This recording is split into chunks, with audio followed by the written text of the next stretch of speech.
예, 돈 잘 버는 증권맨에게 듣는다. 코스피 3000 시대 유망주 발굴하겠습니다. 메리츠증권 광화문 금융센터 신영목 이사님인데요. 오늘은 화상으로 연결이 되어 있습니다. 이사님 안녕하세요. 안녕하세요.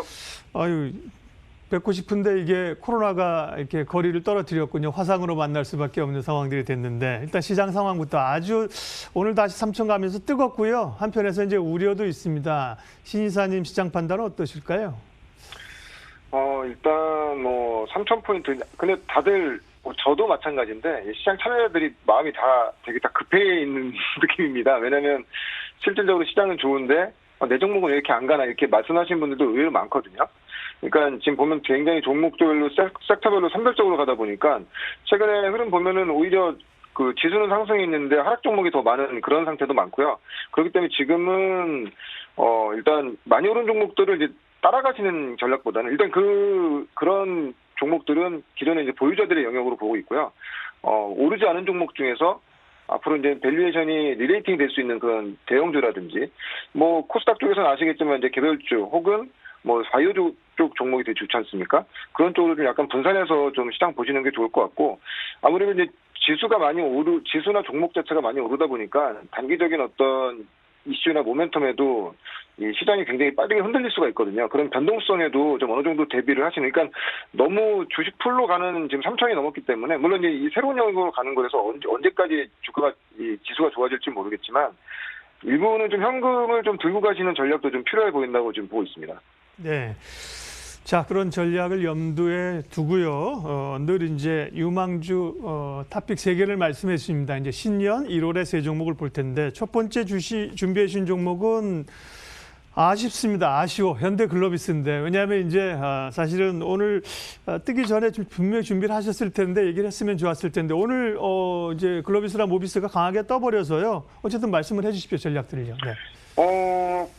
지금 오늘 단기적인 관점에서는 7% 올랐기 때문에 많이 올랐다고 할 수 있지만은 앞으로 향후에 제가 이제 지금 보면은 제가 매월 한 번씩 나와서 이제 종목 소개시켜 드리는데 네. 가장 먼저 나와서 말씀드렸던 게 이제 현대차 기억나고요. 맞습니다. 지난 시간에는 현대모비스 말씀드렸고요. 네. 이제 현대글로비스. 근데 전체적으로 현대그룹 전체적으로 보면은 그룹 전체적인 어떤 리레이팅이 지금 되고 있는 구간이라고 보고 있거든요.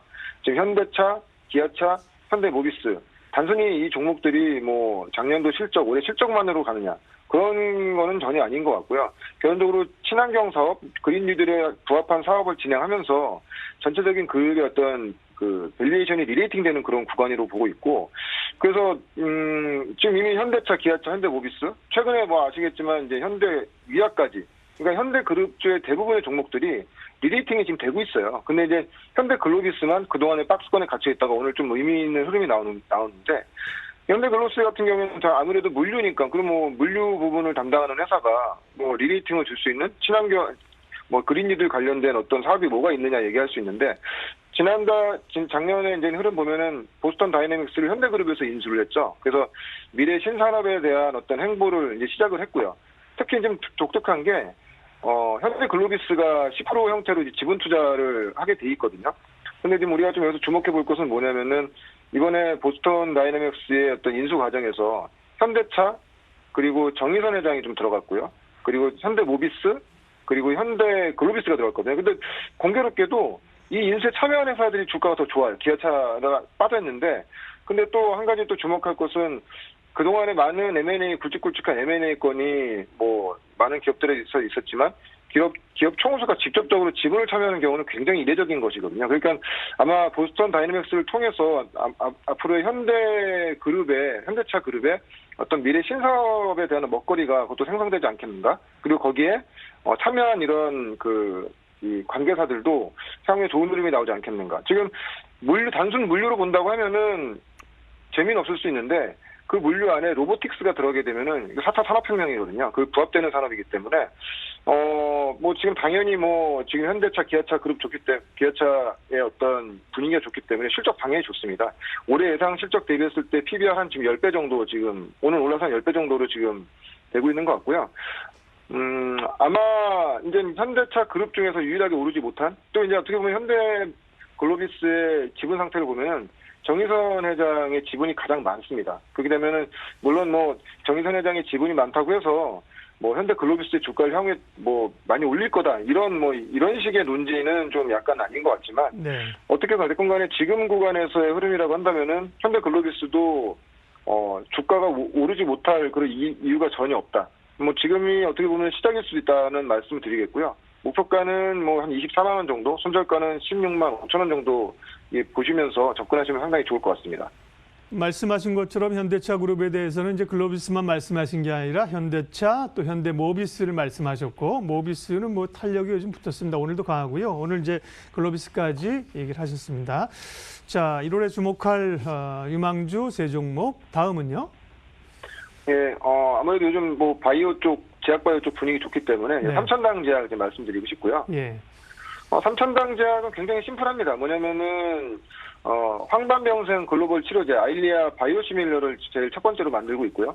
이 황반병성 시장은 글로벌 예약이 한 15조 정도 시장이 형성돼 있는데 아일리아는 그 중에서 한 8조에서 9조 정도의 지금 블록버스터급 신약이거든요. 특허 만료되는 시기가 한 22년 정도로 2025년 정도로 보고 있는데 거기에 가장 그 빠른 그 바이오시밀러를 만들고 있는 게 바로 삼천당 제약입니다. 지금 이미 3상 좀 진행이 됐고요. 19년도에 이미 일본의 센주사, 그러니까 다케다 그룹의 자회사인데 센주사의 그 기술 이전 계약을 일본 지역 판권을 기술 이전 계약을 했고요.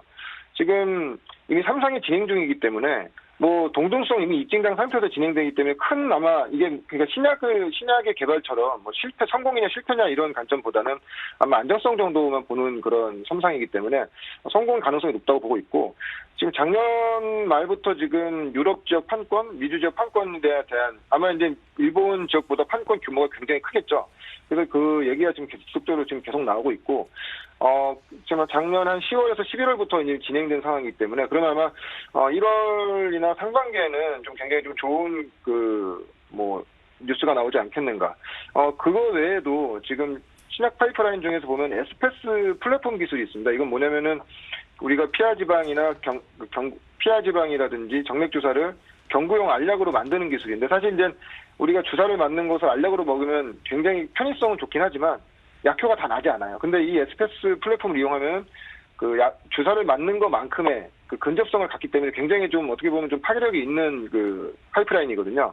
근데 최근에 좀 약간 이슈가 된 게 지금 코로나 백신을 경구용 에스페스 기술을 이용해서 경구용으로 만들겠다는 것 때문에 최근에 뭐 지난달에 이제 상한가도 한번 갔었는데 이미 그 동물 임상이 그 항체 형성되는 것을 확인했기 때문에 아마 이제 인체 임상도 이제 빠르게 진행할 것 같고요. 지금 인도라든지 미국이라든지 우리나라에서도 지금 아시겠지만 이제 이런 코로나 관련된 치료제나 백신 같은 경우에는 긴급 임상으로 빠르게 지금 허가를 내주고 있거든요. 근데 만약에 그런 부분에서 임상을 진행했을 때 좀 항체가 형성되는 그런 효과가 좀 고무적으로 나온다고 한다면 주가는 상당히 좀 리레이팅이 될 수 있는 그런 구간이라고 볼 수 있겠고, 그러니까 기본적으로는 그 아일리아 바이오시밀러에 대한 어떤 기대감, 어떻게 보면 이제 셀트리온이 가는 그런 길을 가고 있는 것이거든요. 예. 그런 것을 기대감을 기반으로 해서 에스페스 그 플랫폼에 대한 어떤 모멘텀을 좀 한다면 상당히 뭐 지금 최근에 조정받는 구간이 굉장히 좀 좋은 구간이 아니겠는가 그렇게 보고 있고 목표가는 12만 원, 손절가는 7만 원 제시해드리겠습니다. 삼천당 제약해서 뭐 좀 공부해야 될 게 많네요. 근데 시간은 없지만 짧게만 여쭤보면 바이오시밀러도 이렇게 신약처럼 뭐 2상, 3상 그런 거를 진행합니까? 당연히 뭐 하고요. 예. 셀트리온도 당연히 3상 다 레미케이드, 렘시마가 결론적으로 레미케이드 그 바이오시밀러인데 네. 그걸 성공해서 우리가 이제 셀트리온의 흐름을 보면은 결론적으로는 그 유럽 지역에서 지금 1위 하고 있지 않습니까? 예. 아마 아일리아도 지금 글로벌 이야기는 8조에서 9조 정도 시장인데 제 개인적인 견해로는 셀트리온의 길을 가지 않겠는가. 왜냐면은 네. 이 블록버스터가 특허가 완료되는데 가장 빠르게 바이오시밀러를 준비하고 있는 3상까지 진입이 되는 게 삼천당 제약이고, 만약에 뭐 회사의 주장으로 우리는 잘할 거라고 얘기하는 거면은 뭐 우리가 좀 더 확인해 봐야겠지만 이미 19년도에 일본으로 이미 그 기술 이전 판권을 수출한 상태이기 때문에 네. 어느 정도 레퍼런스도 갖춘 상태라서 지금 구간부터는 좀 약간 유심히 봐야 되지 않겠는가 그렇게 보고 있습니다. 그러게요. 다들 뭐 이사님도 그렇고 저도 그렇고 눈이 피곤하잖아요. 맨날 모니터 보고 황반변성, 안과의약품, 네, 삼천당 제약이었고요. 네, 세 종목이니까 한 종목 남아 있습니다. 다음은요? 네, 에코라는 종목입니다. 네. 약간 이제 오늘 가져 나온 포트를 대형주, 그리고 제약주, 그리고 약간 이제 소형주. 사실 소형주, 중소형주 지금 시장에서 각광받지 못하고 있죠. 왜냐면은 네. 뭐 거래소는 대형주 위주, 코스닥은 IT라든지 바이오 위주 종목으로 뭐 많이 몇 개가 쏠려 있다 보니까 관심을 갖지 못하고 있는데, 앱코는 국내 게이밍 기어 점유율 1위 회사고요. 이제 게이밍 기어가 되게 생소하실 수가 있는데, 게이밍 기어는 별거 아닙니다. 그 키보드나 마우스, 그리고 우리가 게임하는데 필요한 뭐 의자라든지 그리고 헤드셋 같은 거를 통칭해서 이제 게이밍 기어라고 말을 하는 거고요. 아마 새롭게 만들어낸 신조어인데, 이 부분의 시장이 굉장히 좀 빠르게 지금 성장하고 있다는 거죠. 어떻게 보면 이제 코로나 수혜주도 될 수 있는데, 우리가 공공장소, PC방이라든지 같이 모여서 게임을 하지 못하다 보니까 본인들이 이제는 PC 사양을 업그레이드하고, 거기에 따라서 키보드라든지 이런 마우스 같은 것들을 좀 상당히 고가의 그런 제품들을 많이 사거든요. 그래서 그 부분에 어떤 매출이 굉장히 좀 빠르게 증가하고 있습니다. 특히 이제 에코 같은 경우에는 상장 이게 공모 당시에 24,300원의 공모가 됐고, 그때 기관 투자가 기준으로 했을 때 1100대 1의 아주 굉장히 높은 경쟁률로 이제 상장이 됐는데, 지금 지금 오늘 한 27,000원, 8,000원?